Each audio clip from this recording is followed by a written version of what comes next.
We are witnessing history. Rarely before has a hurricane barreled forward with so many major American cities in her path.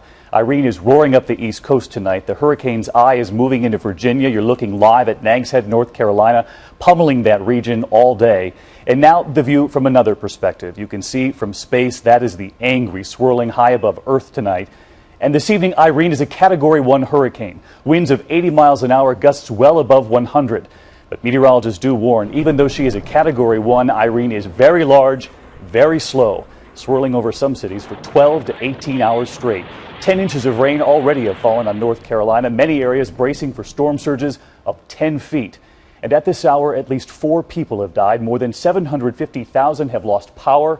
2.3 million have been ordered to evacuate. Sam Champion with the track right now. He's standing by in a moment, and so is our team of correspondents and ABC stations in the path of this storm. But we begin here with ABC's Matt Gutman in North Carolina tonight. Matt, good evening.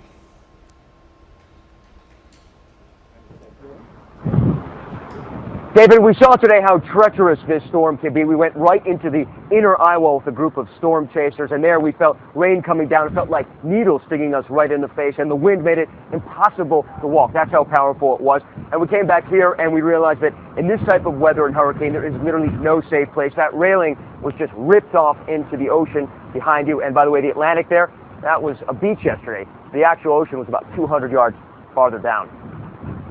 Hurricane Irene exploded into North Carolina today as a Category 1 hurricane, blasting wind and rain.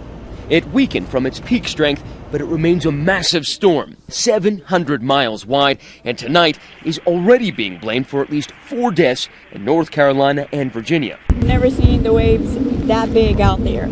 There, an 11-year-old boy was killed after a tree collapsed on an apartment complex. So the eye wall's right there. Yeah, literally right there.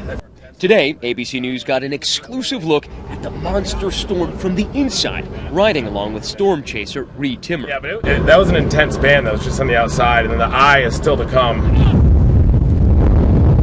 We jumped back in to follow the storm, which mercilessly pummeled the mid-Atlantic, thrashing Norfolk and slamming through this Cape Hatteras gas station. So powerful that it knocked this church steeple on its side and ripped roofing tiles and shingles from buildings.